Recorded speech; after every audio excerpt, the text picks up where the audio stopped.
This is a lovely place. So I'm going to talk about how hackers are uniquely positioned to start companies and why it's the best background for starting a company that I found. I'm currently the founder of a company called Reset Security. It's a new startup, but this is more general advice that's going to be useful to people throughout their whole careers, their whole lives, and sort of a message for everyone.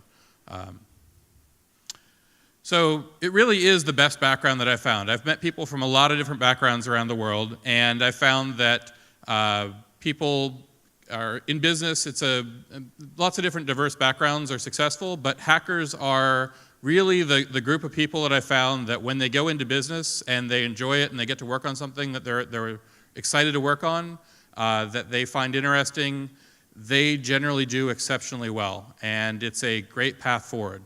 So we can talk about maybe you'd think they would come up with a hack. They'd find some weakness in some existing system or some new thing to do, and that would be the thing that would be their real advantage. Or that the process of hacking maybe your competitors or something else in business would help you. But it's really not that. It's that the hackers themselves are the way they think and the way they work is just the best way to solve most problems, and it works exceptionally well. So this is sort of a very useful thing for people anytime in their career. Maybe you've been working in different roles or you're just getting started. It'll be useful for everyone. So one option when you're making a decision is you can go work for a very large company and sort of be a cog in the machine. You can just have somebody give you tasks and do that task, do it well, do it very professionally, and give them the output. Maybe go through the hierarchy. That's one option. It's not an option that I particularly find that exciting over a long period of time, but it's definitely something that does work. But you end up in sort of trapped in this system and keep going that way, and there can be some problems with that. You can always go to crime. People say hackers, business, they think, oh, that's people that aren't hackers and aren't in business, their first thought is usually, oh, hackers involved in crime.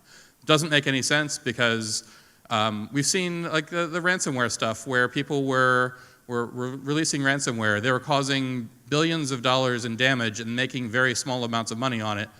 So it's not really a high efficiency kind of payoff, and it doesn't make the world better. You can always go be a consultant, part of the armies of consultants that go out and go help other companies, which is fun for a while. It's a good way to learn about problems that people have out in sort of other industries, new things. But it's kind of empty. Like you don't really get to do, you're working on problems that other people want you to work on. You're not working on the kind of problems you want, and you don't get to see things necessarily through from the beginning to the end. You only see pieces of them come in, fix something, and then go on and do something else that's unconnected. There's academia. I mean, I love education. I think education is one of the most important things that anyone can do, but education doesn't only happen in schools, and especially the kind of education that matters to hackers often happens outside of schools. It happens in working on projects with people, happens on the internet. It's not really an academia-focused thing. And the other thing with academia is you eventually have to leave. Like you can't just stay. You can go, some people can go become grad students, professors, postdocs, but that's only some subset of the people. It's not everybody. So this is not really a solution for everybody.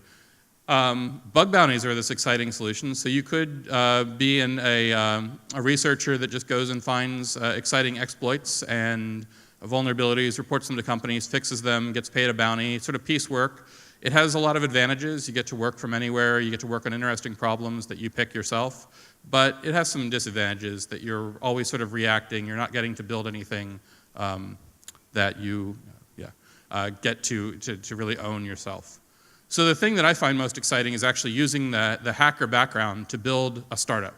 A startup is a new business, either an entirely new technology or something where it's an existing technology, but you think you can do something better in the space.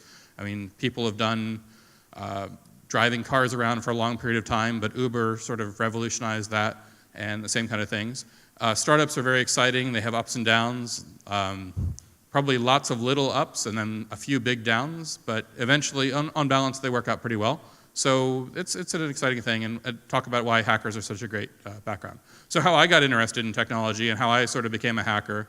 So back in the early 1990s, there was a company called Steve Jackson Games. They made board games, like tabletop games, and they made a game about hackers. I was, I think, like 13 years old at the time.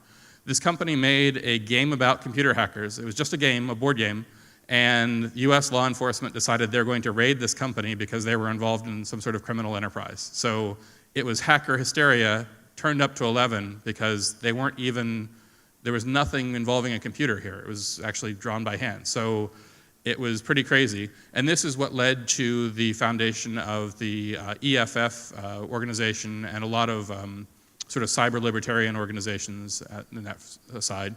And the Cypherpunks mailing list, which is something I discovered when I was an early teenager, talking about all sorts of exciting ideas where you can use cryptography to build systems that are resistant to attack by large organizations such as the government that decides they want to restrict speech or restrict what people can do on the internet.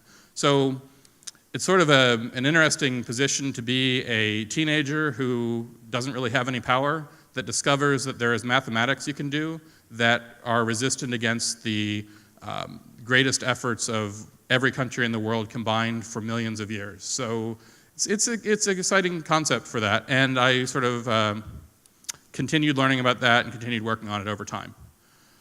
And the idea is basically you can take this powerful technology and use it to change the world or move the world.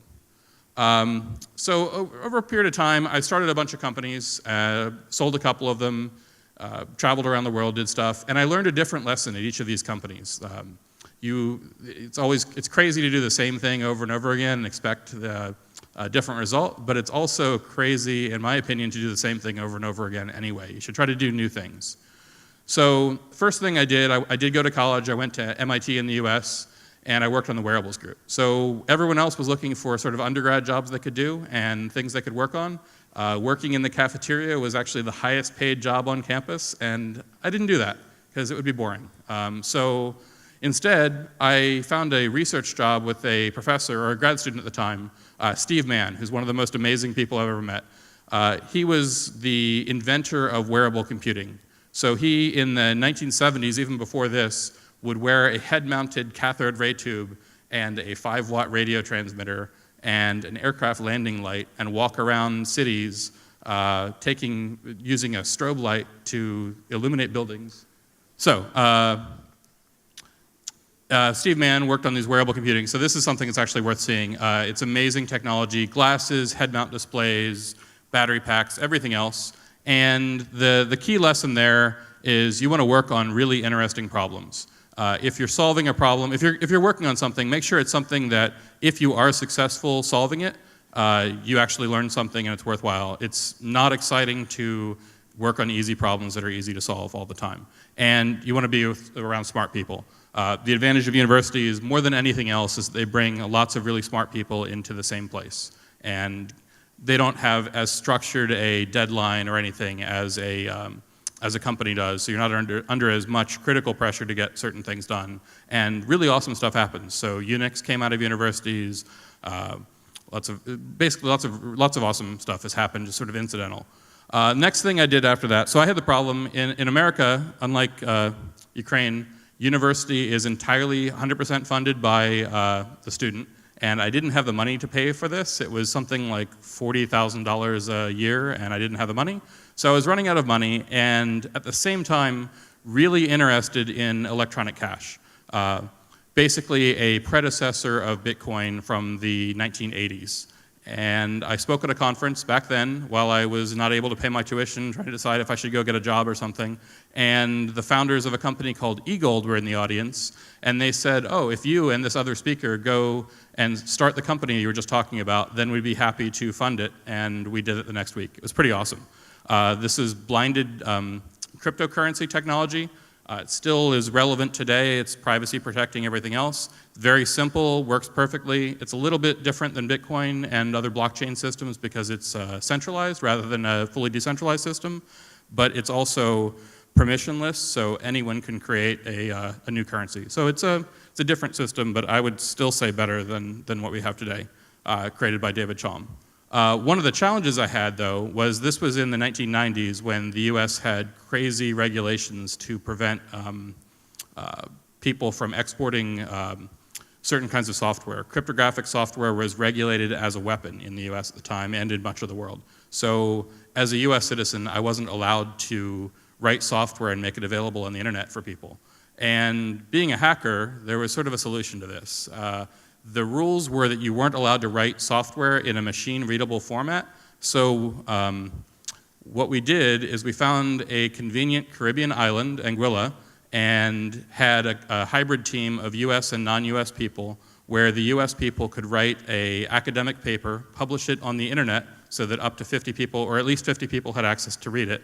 And then somebody who was not a US citizen could download that same paper, implement it in software, then the US people could look at it and say yes or no, and it made it not US software. So it was sort of a hack to get around things. And that's a case where you wanted to know about these new technologies. This thing had been around for at least 10 years before I was aware of it, and had been lots of academic papers about it, a couple of companies, lots of things, but it really hadn't been as successful or as commercially successful as we were hoping. And I found it, and I found this mailing list, and I got really excited about it, so that was why it sort of happened. And the other thing is to know regulations and work with them. It's not always to obey rules, which is sort of where being a hacker is awesome. You need to know what the regulations are and sort of like work within the regulations to the extent that you need to, but if there's a really dumb law and there's an interpretation that lets you sort of work around it in a way that doesn't cause any problems, it's often a good solution. And then the other big lesson from this is, of course, timing matters. This was something where it was probably 10 years too early. Back then, you'd have a cell phone. No, you wouldn't have a cell phone. You'd have a bag phone, and the phone had no data. It had you'd be carrying around a laptop. You might be able to get 1200 bit per second through a data link, mobile link, and the idea of having a cryptographic currency wallet that you would carry around, and it was just too early for the technology to really work. So the same thing would work today, the same thing probably would have worked 5 years ago, the same thing would work in 10 years, but did not work 20 years ago. The next thing I worked on was this HAVENCO and SEALAND project. It's a sort of an interesting story. It was a World War II anti-aircraft platform that the British built, and built in the North Sea off the coast of the UK. They then left it there after the war and just sort of like abandoned it. And at the same time, they had a lot of restrictions on commercial radio broadcasts. So the only people that could do radio in the UK at the time were the BBC, and it was only classical music. They didn't have any modern music. In the 1960s, this was a big thing. Everyone wanted to listen to more modern music, and they also wanted to have advertisements for local businesses. So people started doing pirate radio, where they would go out on little boats and broadcast and have it be accessible. The UK started cracking down on that. Some of the people involved in that found this platform and decided to occupy it and declare it its own country. It was a very sort of like crazy thing to do, I think would be the most polite way to put it, but somehow they were able to do it, and technically it met all the requirements for being a country. It was territory because it's actually part of the seafloor, and no one claimed it. It was in international waters at the time. So they sort of left it there for a period of time. No one did anything with it. And in 1999, after leaving Anguilla, I was with some friends, and we were thinking, oh, where can we go do interesting software projects? And we found this place in a book called How to Start Your Own Country, and emailed the guy who ran it, or who owned it, and set up a meeting and decided to do this startup. So this was back in the 2000 .com boom when everyone was thinking the world was going to completely change from the internet, which it actually did. It just took a little bit longer. And we decided that we were going to go and set up this data haven. So I lived out on this little, maybe 300 square meter living area platform for 2 years with a couple other people, with an internet link, a wireless link, and a satellite link. And it was an exciting adventure. It was on the cover of Wired magazine. It was pretty popular. It never had a huge number of customers because it was so expensive, but it did have a lot of interesting customers. And sort of, it was exciting. And so the lesson there is that you should do things that are ambitious, that are not the like easy things to do. You should find things you want to do that you think might not be possible, rather than just trying to do things that you know are easy to do. So after that, I did some consulting, and then I was watching the news, and I kept seeing the US stuff in Iraq at the time, and this was 2003. And it was a really big news story, and I was sort of watching it. I didn't think it was a good idea, like it was a dumb idea to invade countries and all of the things, but it was really interesting from a technology perspective because it was a country that had no infrastructure and needed to have, it had lots of people that were suddenly free to have cell phones, to have all sorts of stuff, so they needed lots of infrastructure. And I had some experience with satellite internet and wireless internet from both the Caribbean and from SEALAND, so I thought, this is interesting. So from the blogging site LiveJournal from 2000, I knew somebody who was an Iraqi expat and talked to him online, and we decided, we should go to Iraq in 2003, 2004, and set up an internet exchange point to do peering between ISPs, which was, in retrospect, completely crazy, but at the time seemed like a good idea. So I went and lived out in a house out in Baghdad with some guys, and we set up internet throughout the country, mostly satellite dishes like this. We fed cell phone base stations. We did satellite internet for hospitals, for internet cafes, all sorts of stuff like that. And it was technically interesting, but it was certainly a very dangerous place. It was not as dangerous when I went there originally as it became over time. In retrospect, it probably was not the greatest idea, but I don't know. So I think in this case, the answer is you can find really good problems to solve in challenging environments. If you're in a place where everything works perfectly all the time, you're not going to find like exciting things that need to be fixed or that need to get worked on. And that's really how hackers work. Hackers like to find systems that don't work exactly the way they want and make them work better. Maybe not perfectly, but just a little bit better. The next thing I did after that was this company called CryptoSeal. So I worked in Iraq and Afghanistan for 8 years, which is a very, very long time. I got to travel a lot, but I was mostly in places that were not super exciting, or that were maybe too exciting but not super fun. So I thought, I'm going to do a regular computer security startup, because I had a lot of ideas about using some technologies, Intel's trusted execution technology, and a lot of the other exciting platform security technologies that existed. This was something where in the 1990s it was originally developed for digital rights management, sort of restricting the rights of people, and I thought it was a bad idea. But then they started using it more for making the platforms more secure. It's part of the secure boot process now and things like that. And I thought I could use this on servers. So I built a company that took this technology. We were waiting for Intel SGX, which hadn't really shipped, but we were mostly using Intel TXT, hypervisors, and providing a way that you could do cloud computing with the same security as a physical server that was in front of you. You'd be able to prove to a user what the code was that was running on the server they were talking to remotely, which is a really exciting concept. A couple of other companies have worked on similar things recently, and it's great. The problem is, to really make it work required this technology that Intel just started shipping about a year ago, which was about 4 years later than we needed it. So the critical lesson here, which is an important hacker lesson in general, is to minimize dependencies. If you have a way to work on something yourself without going out and getting permission from a big company or waiting for somebody to build something, it's way better to do something that you can do yourself and that doesn't require like an external gatekeeper. The reason why things like cryptocurrencies are so amazing right now are that anyone can go and set up a node, build their own systems, work on it directly, rather than having to go through a licensing process or work through a large institution to get access. So there's that.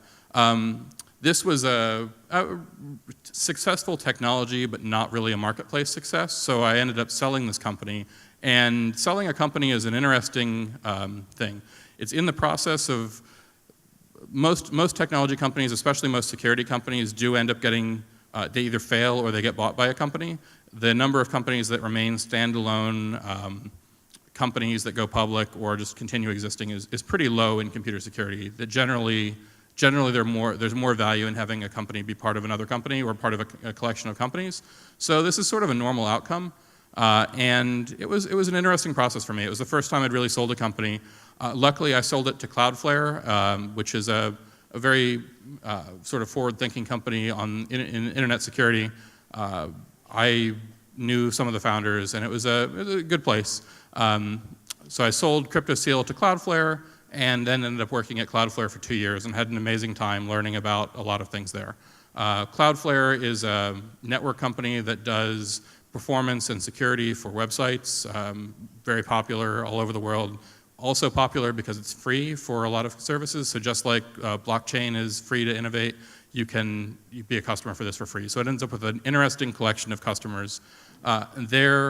The most amazing thing for me was that I think at the time when I joined we had 70 sites globally, 70 data centers, and we ended up with like 120 by the time I left.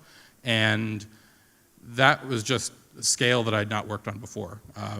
I've worked in companies that have lots of employees, and I've worked in companies that have customers that are very large, like government entities, but I've never had a network that was so big that a 500 gigabit per second DDoS attack is just sort of like lost in the noise. So it was definitely exciting. And the reason that happened is that they found something that customers really wanted, and it was enough that it was making money off of that, and they scaled it. So what you do is you find something as a hacker that works a little bit, and then you just like pivot from that or scale it, make it bigger, and grow from there. So once you find some technology that works well for your business, okay. Once you find something that works really well, just like double down on it and keep investing and take things that work really well. There's a sort of a concept of you should work on things that you're not very good at and try to get better at those things. But in reality, it's best to be sort of okay at a lot of things and then really good at certain things. So if you're exceptionally good at certain kinds of pen test, you should just become excellent at pen testing and then also good at certain other things. The new thing I'm working on is reset security. We're doing travel-based security, secure laptops and phones. We haven't launched yet, so I can't say too much about it. But the lesson there is to try new things. Cloudflare was great, but I wanted to do something new. So overall, I'd say that hacking is the best background, and hackers are the best people to start companies. It's the best ability, because the problem is when you want to build a company, you want to make something that people want, and that sort of breaks down into a few things. You need to be able to make something, and a hacker is going to be more able to build the first stage of a prototype than somebody with an MBA business degree who builds out a huge plan and then has to go hire people to build it. Because that takes a lot of time, takes a lot of resources. If you can just spend 20 minutes and build up a prototype of something and show it to people, that is a lot better than spending 3 weeks having other people build something that might be a little bit better, but takes 3 weeks. Startup accelerators are something that I've used. I used Y Combinator for my startup, and just as a sales pitch, the winter 2018 applications are open, so if anyone's interested in applying, I would strongly encourage it. They're open to everyone around the world, and they'll solve whatever travel or logistics problems are involved if you get accepted. It's a great program, and you get $120,000 for 7% of your company, which is a pretty good deal for the first money into a company. I'd say cryptocurrency has a lot of these benefits of being a permissionless space where hackers can work without a lot of permissions required to work on things. Anyone that wants to work on it can. It's great, and we've seen the first days of that. We haven't seen really what, I think of the cryptocurrency companies that exist in 20 years probably don't exist right now. And then you need to find online communities, physical communities, and work with people. One of the greatest things about universities, of course, is that you've got all these people around you that are also interested in the same kind of topics. So if you can find people that have similar interests, they're the best people to share ideas with and work with on early stage projects. And the key takeaway from all of this stuff is that you don't ever just start one company, you don't ever just do one thing, you work on things your whole life, and you want to make sure that everything you do in an honorable way, that everyone around you thinks they've been treated fairly and is happy with it, because your reputation is the most important thing and it stays with you. Companies can succeed or fail, but the reputation of the people that start the company and work for the companies is what lives.